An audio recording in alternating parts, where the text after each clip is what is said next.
কি বলবো? শিলান্যাস না আমাদের সর্বনাশ, জানি না কি নাচ ফাঁস চলছে, কে করছে? মাননীয়া, মানে মাননীয়া হুমায়ুন কবিরকে প্রেরণা দিয়ে দিল, তুই ওই ওখানে গিয়ে বাবরি মসজিদের শিলান্যাস কর। আর হুমায়ুন কবির বলছে একটা লোক নাকি তাকে বলেছে 80 লাখ কোটি টাকা দেবো, একজনই 80 কোটি টাকা দেবে তাকে, একজনই। 300 কোটি টাকা মোটামুটি খরচা কার? হুমায়ুন কবিরের। ও বলছে 389 যখন তখন উঠে যাবে। সে তুলনায় দিদি মনে হচ্ছে অত এগিয়ে যেতে পারছে না, দিদির তো সরকারি টাকা। এই যে দিদি এত চেষ্টা চরিত্র করছে, তাহলে এটা করে মানে দেবদেবীর স্থান পেয়ে যাবে কি? মানে মমতাময়ী মায়ের পুজো এরকম হয়ে যাবে না তো? মানে এত ধর্ম সাধনা নরেন্দ্র মোদী তো করতেই পারেনি, এবং অটল বিহারী বাজপেয়ী কোনোদিন করেছে বলে আমার অন্তত জানা নেই। এত কিছু যে করছে, দিদিকে আমার মনে হয় দেবদেবীর জায়গায় স্থান দেওয়া উচিত। এই কথাটা যদি অভিজিৎ বাবু বিচারক থেকে রিজাইন দিয়ে তৃণমূলের টিকিট পাওয়ার আগে বলতেন, এই বিজেপির টিকিট পাওয়ার আগে বলতেন, উনি কিন্তু টিকিটটা পেতেন না, কারণ দিলীপ ঘোষ ওনার টিকিটের বন্দোবস্ত করে দিত না। ওনার টিকিটের বন্দোবস্ত কিন্তু শুভেন্দু অধিকারী করে দিয়েছে, ভালো হোক আর মন্দ হোক। উনি এখন ওনার বোধোদয় ঘটেছে। তবে এটা ঠিক কথা, উনি এটা যদি আগে বলতেন তাহলে খুব ভালো লাগতো আমার। কোনটা? যে দিলীপ বাবুর মধ্যেই তো বিজেপির আসল ছায়া খুঁজে পাই। স্যার, আজকে একেবারে এই ঘড়িটা এখন প্রায় 4টে বাজতে যায়, 4:30 দিয়ে একেবারে দুর্গাঙ্গনে শিলান্যাস। আরে কি বলবেন? কি বলবো? শিলান্যাস না আমাদের সর্বনাশ, জানি না কি নাচ ফাঁস চলছে, কে করছে? মাননীয়া। আরে সাবাস, মানে মাননীয়া হুমায়ুন কবিরকে প্রেরণা দিয়ে দিল, তুই ওই ওখানে গিয়ে বাবরি মসজিদের শিলান্যাস কর। আর হুমায়ুন কবির বলছে একটা লোক নাকি তাকে বলেছে 80 লাখ কোটি টাকা দেবো, একজনই 80 কোটি টাকা দেবে তাকে, একজনই। 300 কোটি টাকা মোটামুটি খরচা কার?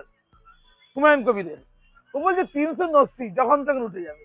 সে তুলনায় দিদি মনে হচ্ছে অত এগিয়ে যেতে পারছে না, দিদির তো সরকারি টাকা। কত? 200 কোটি হবে, কত কোটি খরচা? 52 কোটি টাকার 252। তাহলে হুমায়ুন কবির কিন্তু জনগণের থেকে পেয়ে গেল 300 কোটি, আর দিদি সরকারের টাকা 252 কোটি। পিছিয়ে কে এগিয়ে কে? হুমায়ুন কবির। কি চলছে রে বাবা? আচ্ছা, এই যে দিদি এত চেষ্টা চরিত্র করছে, তাহলে এটা করে মানে দেবদেবীর স্থান পেয়ে যাবে কি? মানে মমতাময়ী মায়ের পুজো এরকম হয়ে যাবে না তো? মানে এত ধর্ম সাধনা নরেন্দ্র মোদী তো করতেই পারেনি, এবং অটল বিহারী বাজপেয়ী কোনোদিন করেছে বলে আমার অন্তত জানা নেই। এত কিছু যে করছে, দিদিকে আমার মনে হয় দেবদেবীর জায়গায় স্থান দেওয়া উচিত। এটা নরেন্দ্র মোদীর পক্ষ থেকে এবং শুভেন্দু অধিকারীর পক্ষ থেকে, অমিত শাহ তো আজকে এসছে শুনলাম আমি, তাদের পক্ষ থেকে, হ্যাঁ, একটা কিছু বন্দোবস্ত করা উচিত। এত যে মা দুর্গার প্রতি তার টান, উফ, ইউনেস্কো হেরিটেজ কত কি হয়ে গেল না? তারপরে কত অসাধারণ একটা জগন্নাথ মন্দির, সেই 250-300 কোটি টাকা খরচা। তারপরে আবার দুর্গা প্রাঙ্গণ হচ্ছে, এরপরে আবার সেই মহাকাল মন্দির শিলিগুড়ি, তো মন্দির রাজ্য হয়ে যাবে, বারাণসী আর থাকবে না, পশ্চিমবঙ্গ হয়ে যাবে মন্দির সাম্রাজ্য। পশ্চিমবঙ্গ কি হবে? মন্দির রাজ্য।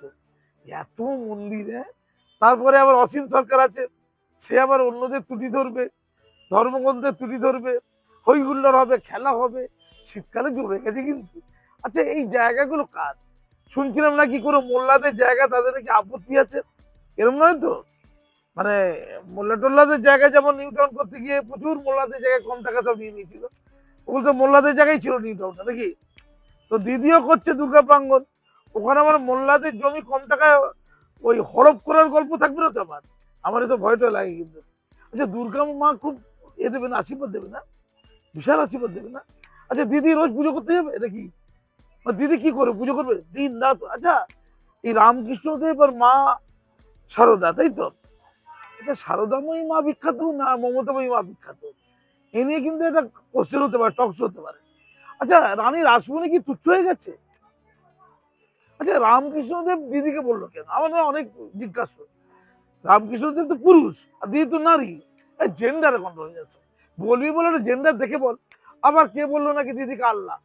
দিদি যদি আল্লাহ হয়ে যাবে, তাহলে কোরআন নিয়ে অসীম সরকার যে ইয়ে করতে পারে, বিচার তো দিদির কাছেই মানতে পারে, দিদি তো আল্লাহ। আর কোরআন তো আল্লাহর কোরআন, তো দিদিকেই দিয়ে যেতে পারে। কোরআনে কেন সব ভুল কথা লেখা আছে? এটা অসীম সরকার কাকে জিজ্ঞেস করা দরকার? দিদিকে জিজ্ঞেস করা দরকার। দিদিকে তো আল্লাহ বলে দিয়ে লোকেরা। আর মুসলমান লোকদের রইল কি? দুধের গাই মুসলমান, তার আল্লাহ হচ্ছে দিদি। মানে পৃথিবীতে মুসলমানদের আল্লাহ অন্য, সে নিরাকার, তাকে দেখতে পাওয়া যায় না। কিন্তু দুধের গাইদের আল্লাহ কিন্তু বলে দিয়েছে কে আল্লাহ, বুঝে নাও। কিন্তু যে মা দুর্গা এখন বিখ্যাত না দিদি বিখ্যাত, এটা নিয়ে কিন্তু একটা টক্স হতে পারে, আলোচনা হতে পারে। আচ্ছা, ওনার মুখের আদলে তো মা দুর্গার মূর্তি তৈরি হচ্ছিল, মাননীয়ার মুখের আদলে। তাহলে এবার কি সেই মূর্তিটা কিন্তু বাস্তবে রূপ পায়নি? এই কুচুটে পক্ষ লোকের আছে, সারাক্ষণ জ্ঞান জ্ঞান করে করে এই মূর্তিটা করতে যায়। তো এরপরে কি মূর্তি তৈরি হয়ে যাবে না তো? ওই দুর্গাঙ্গনে দেখা যাবে মা দুর্গা ছাড়া কি দিদির মূর্তি স্থাপিত করে দিয়েছে তার অন্ধভক্তরা। কারণ যারা দিদির কাছে দিদির প্রেরণা পেয়ে যাদের সম্পত্তি হাজার গুণ বেড়েছে, যেমন লোকে বলছে, আমি জানি না বাবা, যে কুচুটেরা বলে আমি শুনি। যেমন ওই বলা হয় এই অরূপ বিশ্বাস, যেমন বলা হয় ওই সুজিত বসু, তাদের নাকি রোলের দোকান ছিল, এই রোল টোল বাঁচতে টাচতে যায়, তাদের সম্পত্তি 1000 গুণ বেড়েছে। কি করে ভাবলো? যদি দেবীর যদি দেবদেবীদের আশীর্বাদ না থাকে, সম্পত্তি 1000 গুণ বাড়বে? তাহলে এখানে দেবদেবীকে দিদি, দিদি উৎপন্ন বেড়েছে তো 1 থেকে 1000। সেই দেবী, সেই লোক যে সম্পত্তি 1000 গুণ বাড়িতে পারে যার প্রেরণায়, সে দেবী নয়তো কি? আমি পরিষ্কার বলছি, পশ্চিমবঙ্গের সমস্ত পুজো বন্ধ হয়ে যাক, একটাই পুজো চলবে, একটাই পুজো, মমতাময়ী মায়ের পুজো। এই যে বাবরি মসজিদ হুমায়ুন কবিরের পক্ষ থেকে করা হচ্ছে, এবং অন্যদিকে দুর্গাঙ্গনে আমরা দেখতে পাচ্ছি যে সংখ্যালঘু ভোট সেটা হাতছাড়া হয়ে যাওয়ার ভয় কি এবার হিন্দুদের ভোট একতা করার জন্য এই দুর্গাঙ্গন? ভাই ঝগড়াঝড়ি দাঙ্গা হয়নি কেন? মারপিট হচ্ছে না, খুনোখুনি হচ্ছে না, দিদি স্টেটমেন্ট দিচ্ছে না, স্টেটমেন্ট দিচ্ছে দিদি, দিচ্ছে না। কি যে হচ্ছে না আমি বুঝতে পারছি না। মানে একটা টাকাপথ চলছে, তুই জিতবি না আমি জিতবি। তবে হুমায়ুন কবির কিন্তু একটা গুরুত্বপূর্ণ কথা বলেছে, বলে যে আমি বাবরি মসজিদ করে 2টো আসনে জয়লাভ করে, ও তো 2 জায়গায় দাঁড়িয়েছে, জয়লাভ করে জামাই আদর নিয়ে জামাইয়ের মতো আদর পাবে। কার বাড়ির জামাই? দিদির বাড়ির জামাই। জামাই আদর নিয়ে আবার দিদির ঘরে ঢুকে যাবো, দিদির বাড়িতে ঢুকে যাবো। আমি রে সাবাস, ও জনগণতান্ত্রিক আন্দোলন, ও জনগণ মন অধিনায়ক জয় চলছে বেশ। খেলা হবে, মজা হবে। এই সামনে 26-এর ইলেকশনের আগে চারিদিকে নাটক হবে। আর মা দুর্গা, মা সরস্বতী, মা কালী সবাই গুলো নাচবে টাচবে, গাইবে টাইবে, ভাবা যাচ্ছে না কি অসাধারণ বাংলা। দিদির কল্যাণ, সব দিদির কল্যাণ। এই কুচুরের পক্ষে কথা বলবে না, মজায় থাকো, খাওয়া দাওয়া করো, আর একটু আলুর চপ বেগুনটা ভালো করে খেয়ে, মুড়ির সাথে আলুর চপ বেগুন। ওটা কোথায় কি খাবে? দুর্গা প্রাঙ্গণে কি খাবে?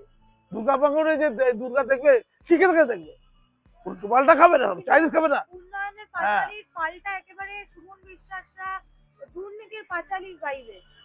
আরে কুচুরের পক্ষের লোক সব, ওদের কথা ছাড়ুন না। চাকরি তো নিয়েছে, জীবন কি নিয়েছি?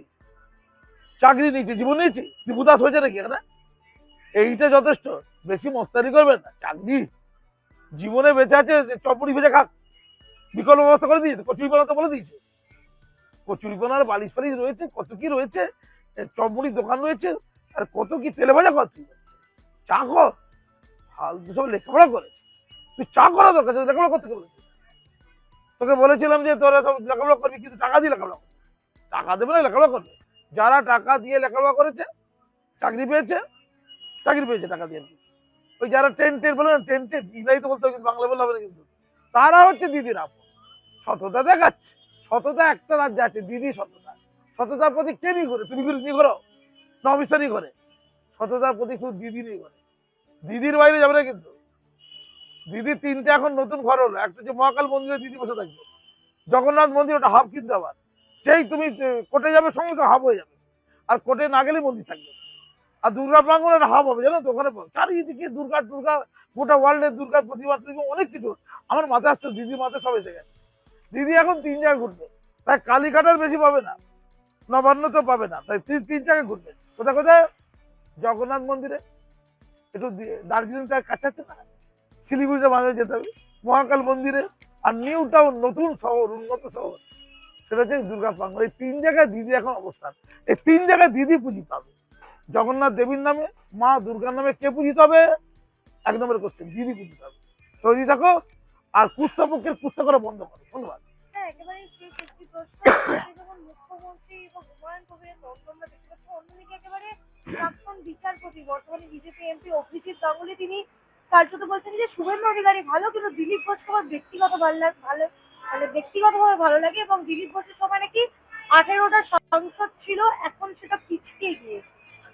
তাহলে এটা আগে বললে তো একটু কানে কানে বলবো।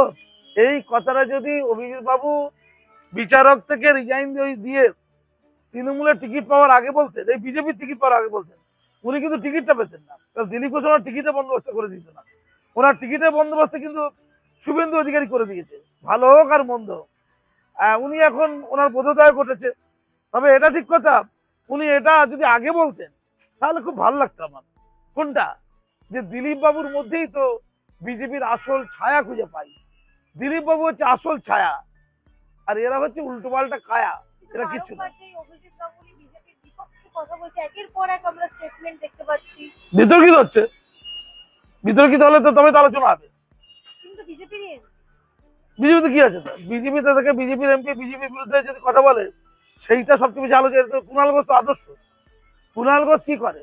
কুণাল ঘোষ জানে তাকে গাল দেবে। কিন্তু কুণাল ঘোষ তো এটাও বলছেন যে অভিজিৎ গাঙ্গুলি বিজেপিতে গিয়ে নিজের সাথে সুবিচার করে। সেই তো, এখন তো অভিজিৎকে হঠাৎ ভালো লেগে যাবে। এর আগে দিলীপকে ভালো লেগেছিল না, এখন অভিজিৎকে খুব ভালো লাগবে। অভিজিৎ, আপনি ভালো আছেন তো? দেখ, আপনি যদি ওদের সাথে একটু মিশে যেতে পারেন তাহলে মোটামুটি 16 কলা পূর্ণ হবে। আরে এই দল ওই দল না করলে ও এক দলে থাকে, একঘেয়ে লাগে না? ধন্যবাদ।